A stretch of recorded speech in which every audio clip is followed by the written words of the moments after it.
American history: the growth of the slave trade.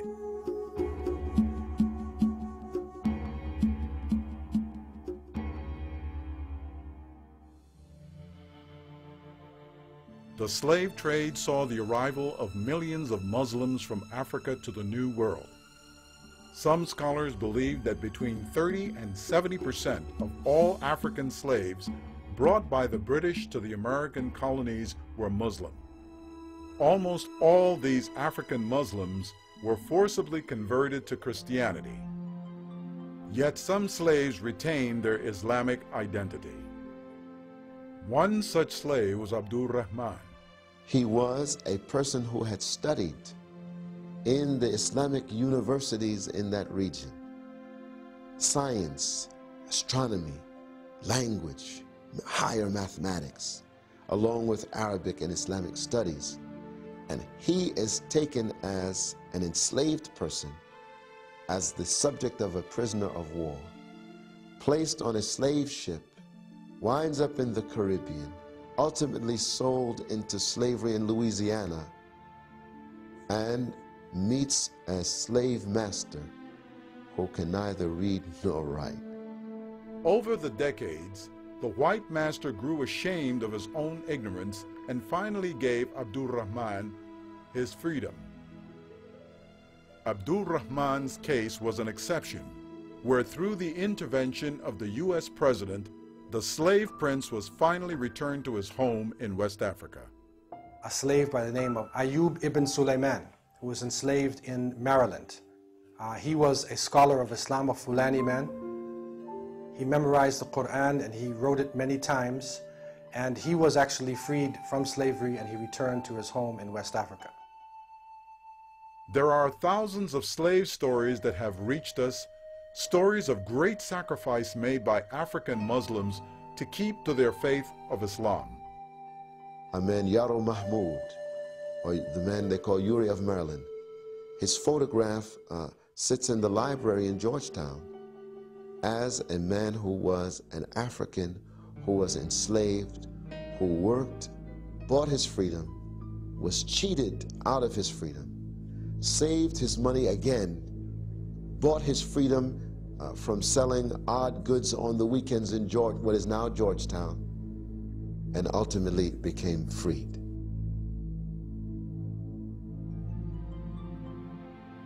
A slave by the name of Umar bin Sayyid, whose biography and writings are found today and are actually housed within different historical displays in the United States. A very interesting character. And what this is showing to us is that there were actually scholars in slavery, that these people were not just common people who were captured, they were literally scholars. Over the decades, however, slaves began to lose their knowledge of their religion as well as their ability to practice their religion. Islam was replaced by the religion of the slave masters. It was only in the early 1900s that African Americans began to research their African roots and discover their Muslim roots. With the abolition of slavery, we find that many of the early Islamic leaders in the 18th, 19th, and 20th century actually had their roots from Georgia and the Carolinas and the Caribbean and the region where these Muslim slaves lived. So there is a cultural connection that we're finding between slavery and the rise of Islam that is coming in the end of the 19th century and the 20th century. Proto-Islamic groups like the Marcus Garvey movement and the Moorish Science Temple, established by Timothy Drew Ali, appealed to thousands of African Americans who were trying to rediscover their lost heritage.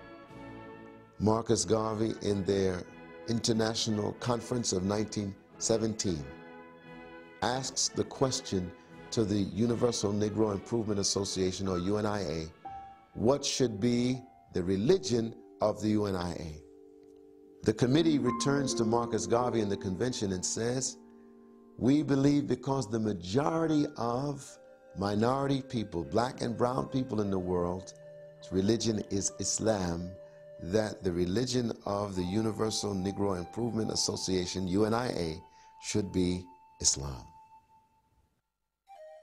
In the 1920s, Elijah Poole from Georgia, who later adopted the name Elijah Muhammad, founded the Nation of Islam, an organization that brought Islamic symbols and married them to a black nationalist, anti-white ideology.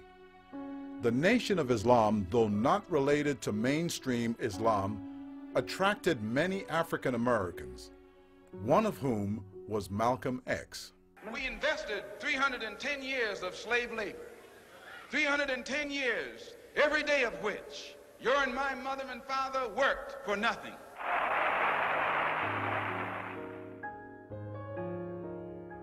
Malcolm X was born Malcolm Little in 1925.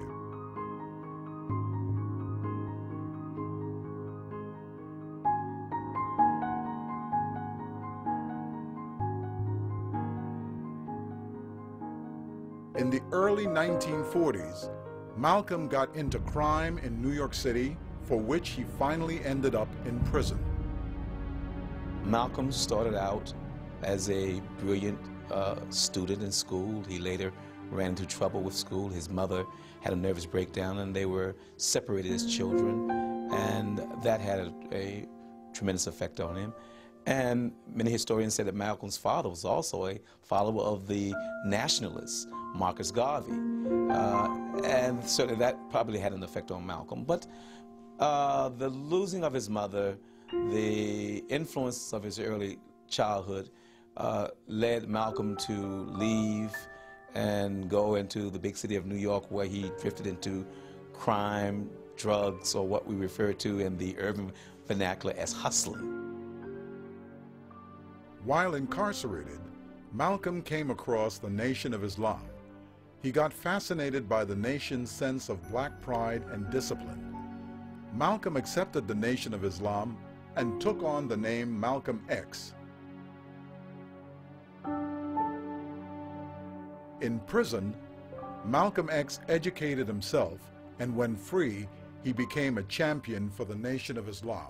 I formerly was a criminal. I formerly was in prison. I'm not ashamed of that. You never can use that over my head. And that he's using the wrong stick. I don't feel that stick.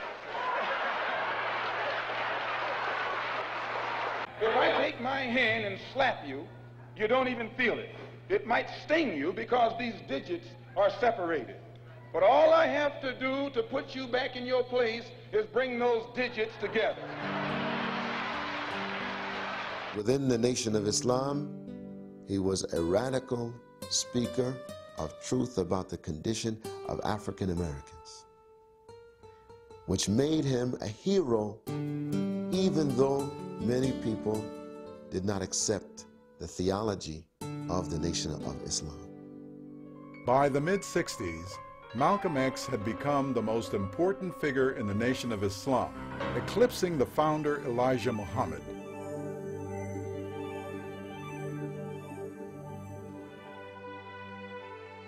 The two parted their ways in 1964, and Malcolm founded his own mosque in New York. Malcolm X's unyielding search for truth leads him to a broader understanding of the universal message of Islam. While performing pilgrimage to Mecca, Malcolm X once again underwent a major shift in his life. He met Muslims from around the world, black, white, brown, from every race and tribe, and Malcolm realized that Islam was colorblind. It was during the pilgrimage that Malcolm X wrote his historic letter. Never have I witnessed such sincere hospitality and overwhelming spirit of true brotherhood as is practiced by people of all colors and races here in this ancient Holy Land, the home of Abraham, Muhammad, and all the other prophets of the Holy Scriptures. For the past week, I have been utterly speechless and spellbound by the graciousness I see displayed all around me by people of all colors. There were tens of thousands of pilgrims from all over the world. They were of all colors, from blue-eyed blondes to black-skinned Africans, but were all participating in the same ritual, displaying a spirit of unity and brotherhood that my experiences in America had led me to believe could never exist between the white and the non-white. Malcolm X embraced the true and universal message of Islam, the belief in one God and the finality of the message of Muhammad, the equality and brotherhood of all peoples. And now, with a new name, Al-Hajj Malik Shabazz, and a new message, Malcolm returned to America. When I was on the pilgrimage, I had close contact with Muslims whose skin would in America be classified as white, and with Muslims who themselves would be classified as white in America. But these particular Muslims didn't call themselves white. They looked upon themselves as human beings, as part of the human family, and therefore they looked upon all other segments of the human family as part of that same family. Now, they had a different look or a different air or a different attitude than that which is reflected in the attitude of the man in America who calls himself white. So I said that if Islam had done that for them, perhaps if the white man in America would study Islam, perhaps it could do the same thing for him.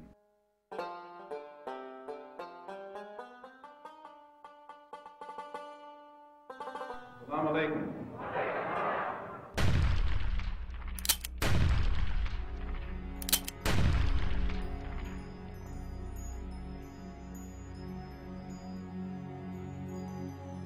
In 1965, Malcolm was killed for his beliefs, and a great chapter in African American history, in Muslim history, ended.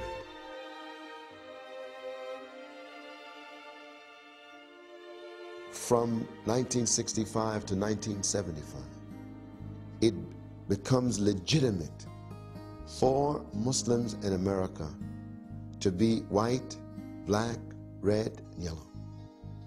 And having the benefit of so many immigrants coming from the Muslim world, coming to study in America. The message that Malcolm was giving in the 60s now meets those new students who are coming from Asia and Africa, bringing Islam with them. Now it becomes legitimate. The voices of Islam now are not just the voices of African Americans, but are students from Egypt, from Sudan, from Senegal, from Ethiopia, bringing the message saying that in Indonesia we have Islam, that the American people now get to see Islam in its fullness. Upon the death of Elijah Muhammad in 1975, his son, W.D. Muhammad, took over the Nation of Islam. W.D. Muhammad was different from his father. He accepted Islam, rejecting the nation's exclusive and racist ideology, and with him, hundreds of thousands of African Americans joined the larger community of Muslim believers.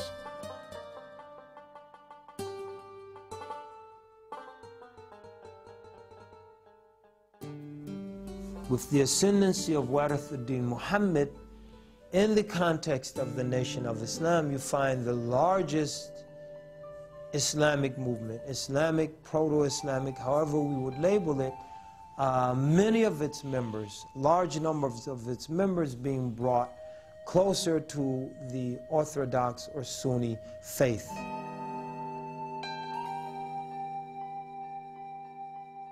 As more and more African Americans embraced the universal brotherhood of Islam, Muslim communities began to form across America. American Muslim communities continue to develop and embrace people of every ethnicity, every color, and every background.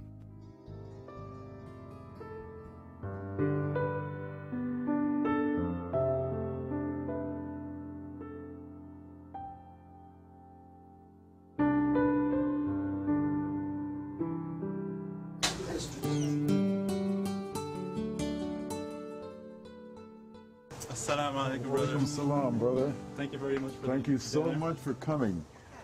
Thank you for having me. Thank you for coming. Brother Walaikum salam. For inviting us, brother. Thank you Allah very bless much you. for coming. Yes, sir. There are over 8 million American Muslims, 3 million